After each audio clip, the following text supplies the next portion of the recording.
Welcome to the Investor Coaching Show, a podcast to help you get an insider's view of the financial world and escape common investment traps. We look at the financial news of the day and help you make sense of it so you can relax about money. And here's your host, Paul Winkler. All right, back here on the Investor Coaching Show, Paul Winkler. PaulWinkler.com is the website where you can get all kinds of audio, video, all kinds of great stuff there. Check that out, and it's a fun website. So I'll let you guys have fun. But after the show, you can't go right now. You got to wait till, because there's a lot of stuff I want to talk about here. There was speaking of market segments and just the interesting news of the week. There was a Wall Street Journal article, and it was mentioning that the dollar could fall against most currencies this year. You know, the operative word is could. You know, it might. We call those weasel words around here. You know, it might. This might happen. This could happen. And you hear people that will tell you what they think is going to happen, and investment managers and so on and so forth. And it might be right. They might be wrong. That's my weasel word for them, that they may or may not get it right. And you just don't know, except for in hindsight, who got it right. So the media will tend to interview those people that got it right and then put them on a pedestal. And then you notice that typically the same people don't show up. It's like, when's the last time I've heard from Harry Dent? I mean, good grief. There's a guy that had some predictions where he did really, really well, and then all of a sudden people were interviewing him like crazy, and then he's just blown it time and time again. And you just don't, I haven't seen him. I don't know, maybe he's out there. I haven't seen him in a long time being interviewed for anything. But anyway, they're talking about here the dollar could fall against most currencies this year, and I thought that was just interesting because, back... when we look through history, when we're investing, we think about things like, you hear me talk about gold, we talk about Bitcoin, we talk about all these things, and I go, they're alternative currencies. Investing in alternative currencies isn't a good idea because you don't know what they're going to do. And, in other words, anything that does not have a cost of capital is not something that we want to invest in. We don't want to have anything that in our portfolio. I want to avoid anything that if it doesn't pay interest, doesn't pay earnings, doesn't pay rent, or, something like that, where somebody's paying to use my money, it doesn't belong in my investment portfolio. And when we're looking at the dollar, we're looking at gold, we're looking at Bitcoin, we're looking at any, cryptocurrencies or whatever, they don't actually meet that definition of having a cost of capital. But what is interesting about currencies fluctuating in value is not necessarily can I make money, can I lose money by buying or selling the currency. What is interesting is how it affects stocks in different areas around the world. Something that does have a cost of capital, stocks, because companies have to pay you their earnings in exchange for the use of your money. So they say here that what could cause this to happen? What could cause the dollar to fall versus other currencies? Now, number one, I'm going to talk about what the effect is. Now, let's say that I have two currencies. The way I like to explain this to keep this super simple for people is let's say that I have something that costs $1, here in the United States. And I can go buy that thing that costs $1 and there we go. Here's my dollar and you give me whatever it is you're selling for $1. Okay, fine. Great. Got it. Now, what if that thing is manufactured over in some country that uses the clam, as I like to use, let's say that they're using the clam as their currency, okay? Now, let's say that the exchange rate for the dollar is $1 gets you one clam. Let's say that that's the way this thing works. Now, when I go to buy this thing that is made in, whatever country, and I give them my dollar, they give me a clam, we take the clam, we buy the thing, and we bring it over to the United States, that's our exchange rate is 1 for 1. But if the dollar weakens, let's say that it takes more of my dollar to exchange for the clam to buy the widget, let's say it's called, over in that country, now I might have to come up with $2 to exchange for one clam to buy the widget that costs one clam over in that country. Okay, now, what just happened? My dollar weakened, and that thing became more expensive. it cost me $2 as an American citizen to buy it, where it used to cost me $1 when the exchange rate was 1-for-1. Now, what could cause this to happen, or what happens when we do this, is that things that are made outside the United States become more expensive. So you can hear where a president might be going, hey, that'd be kind of good if the dollar, let's say that if we actually have a weakening of the dollar and we actually export stuff, our stuff on the other side becomes cheaper to other countries, because now they only have to pay one clam for a $2 item, let's say. So our weakening dollar can make our exports more cheap or cheaper, and that can help our export activity, which can help our manufacturing if that's what we do a lot of, okay? Now, what could cause this to happen?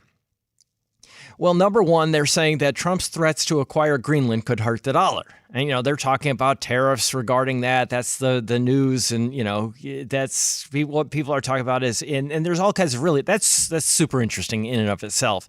The geopolitical and, just because my father used to actually fly up to Greenland in a C-130 ski model. And they would actually refuel the die sites, which were on the distant early warning line, which was our radar sites all the way across Greenland. So this isn't anything new. It has been a strategic target for the United States for a long, long time. And this is just being spoken about openly right now, where it used to not be talked about openly as much. But this is something that's going on. That could be something that hurts the dollar, possibly, because other countries don't trust us as much and they don't want their reserves in dollars. That could happen. Demand for potential digital euro could undermine the dollar. Sterling could rise as long-term yields fall with reduced fiscal concerns. You have all of these different things that could cause that to happen. Well, why is this important? Well, the reason this is all important, and you could have the Japanese yen recovering is another thing that they talk about, and the dollar could lose its steam. The dollar rally could lose its steam as a result of that. Well, why is this important? Because typically what we see in investment portfolios, what I see when I'm analyzing portfolios, I typically see very lax international exposure. Why?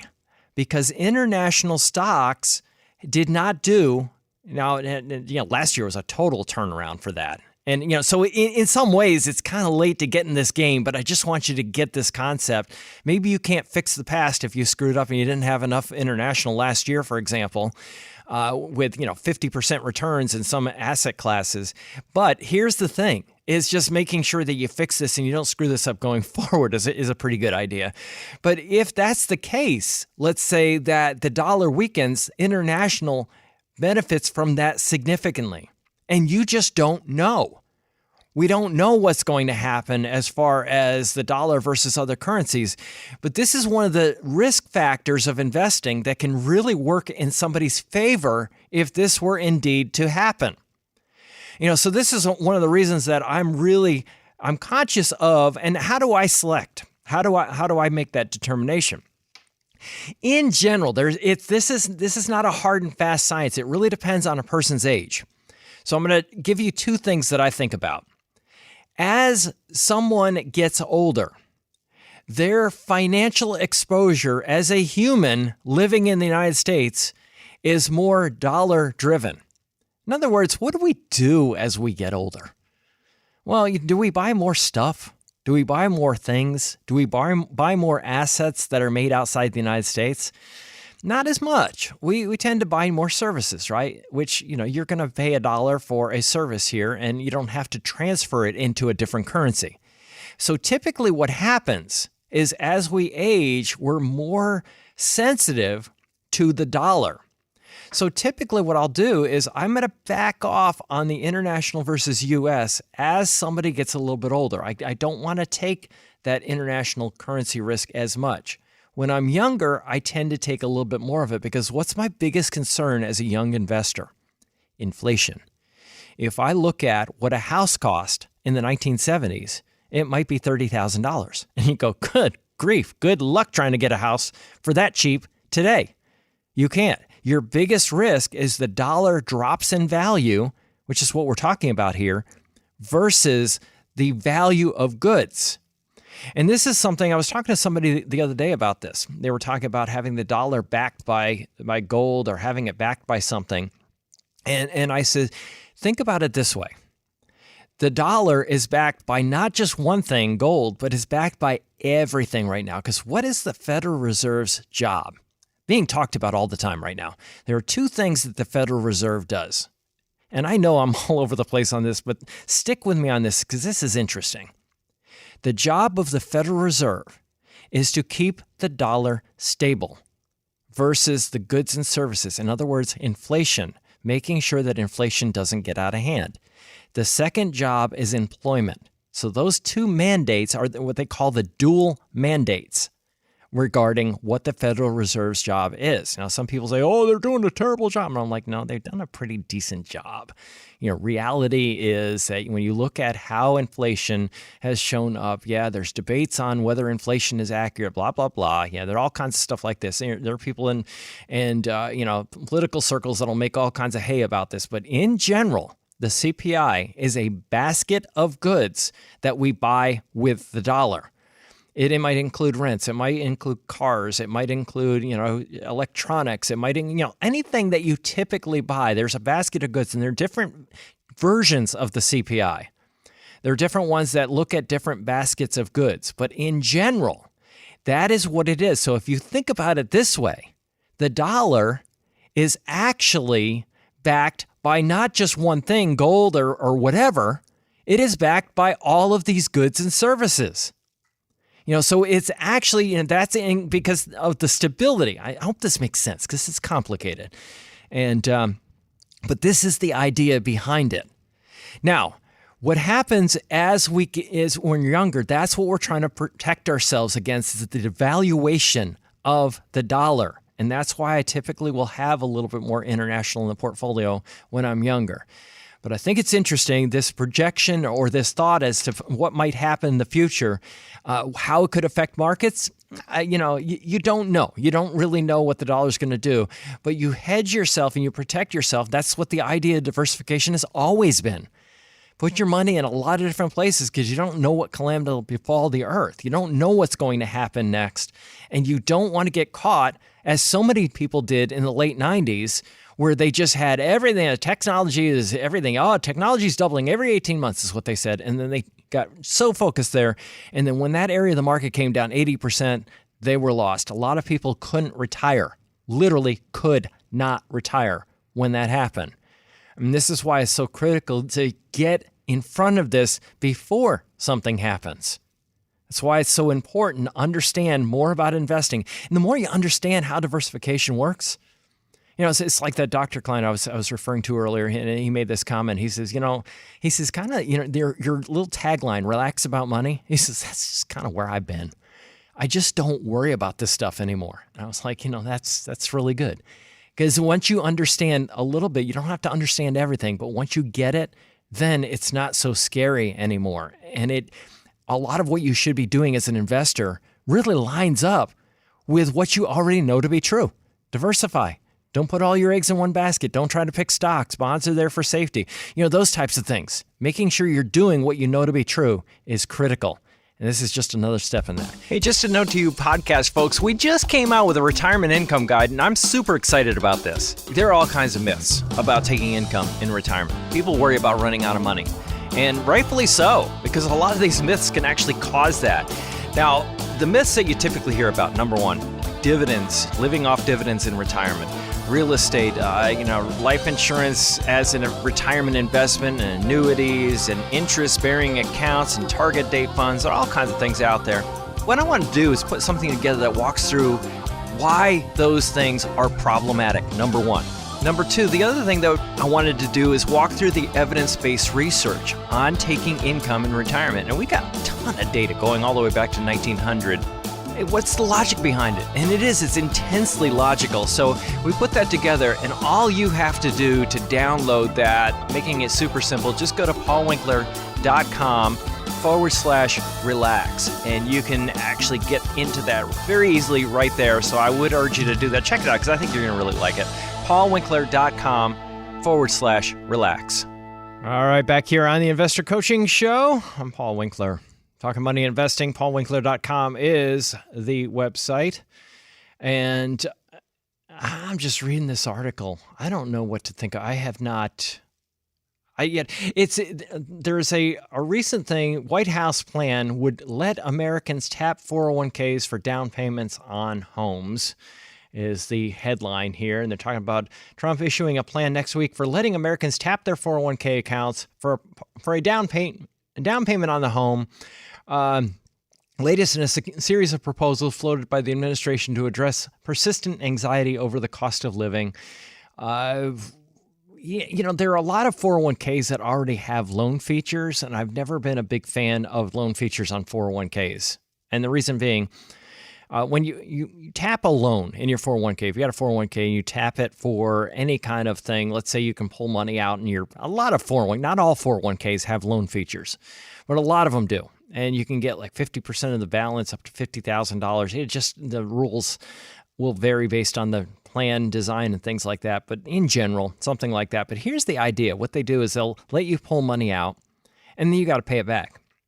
And then if you lose your job or you end up having a change of jobs, you got to pay it all back, or it's a taxable distribution, which is a problem.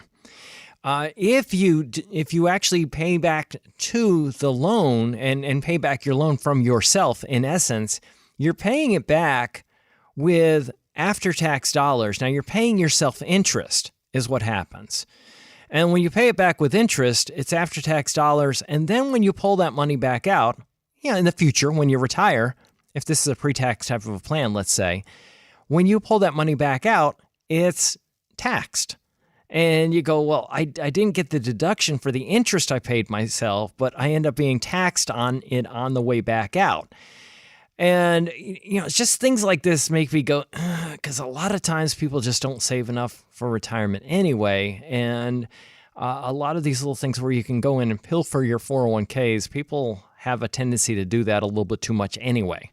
And I really mixed emotions regarding this one right here. They're talking about the administration's proposal could help people who feel that they can't afford to repay 401k loan get access. And they're saying if you can't repay it, you just yank it out, apparently. You don't have to repay it, apparently, is what I'm getting out of this. I hadn't really gotten into it all together, but, people, just when you pull a lot of this money out, the amount of money that how it affects your future retirement can be pretty significant. And the reason being that if you invest based on historical returns, if you invest well, money typically doubles every 6 to 7 years historically. So you look at it and you say over a 24-year period, $10,000, grows to 20, to 40, to 80. And let's say that it's over that period of time, you're looking at that and going, well, that's, it may look like a small amount of money now, but it could be a huge amount of money in the future that you're missing out on, because people have a tendency to think very myopically. They have a tendency to think, what's going on in front of me right now? And they don't tend to think about the future. I did this thing where when I was doing my master's in psychology, I did a presentation where I talked about brain science. And I took brain scans and I showed it to the classroom. And I said, this is a person thinking about themselves right now and thinking about a movie star. And the brain scans were incredibly different because I don't think of myself as that movie star. Then what I did is I said, now think about yourself 10 years from now and think about that movie star. And the brain scans became the same. In other words, when we think of ourselves in the future, we think of ourselves as a stranger. And the point is this. I'm not likely to save money for a stranger because I can't imagine myself 10 years in the future. In fact, there's fascinating research on personality change and that we can change our personalities. And the reality of it is that we think, oh, I'm going to be the same person 10 years from now than I am today. And when you ask somebody, are you the same person you were 10 years ago? And they'll go, well, no, which is proof we can change a lot over time. But if we think only in the present about our finances and we don't think in the future, we can end up in a position where we end up with far too little money. And I have so many conversations with people that if I could do it over again, what would you do differently? And they'll say, man, I wish I took this more seriously. I wish I sat down and did some more planning. I wish I saved more because I had no idea. It's kind of like, was it Mae West or something? I said, if I knew I was going to grow this old, I would have taken better care of myself. If I had any idea that the future was going to be like this, and I would be so limited on what I could do because I just don't have the money to do the things I want to do when I want to do them, I probably would have saved more money. It is a very typical thing that people have regret-wise going forward. So I tell people, think about yourself in the future. And I will literally, there are apps out there where you can put a picture of yourself and it will age you. It will say, okay, this is what you're likely to look like, and that can wake people up. Hey, this is Paul Winkler. Hope you enjoyed today's edition of the Investor Coaching Show. If you want to learn more about what we do, go to our website, paulwinkler.com. Until next time, I'm Paul Winkler, reminding you that I believe that more educated investors are more confident investors, and confident investors are more successful investors. Have a great one. Advisory services offered through Paul Winkler, Inc., an SEC-registered investment advisor. The opinions voiced and information provided in this material are for general informational purposes only and not intended to provide specific advice or recommendations for any individual. To determine what investments are appropriate for you, please consult with a financial advisor. Paul Winkler, Inc. does not provide tax or legal advice. Please consult your tax or legal advisor regarding your particular situation.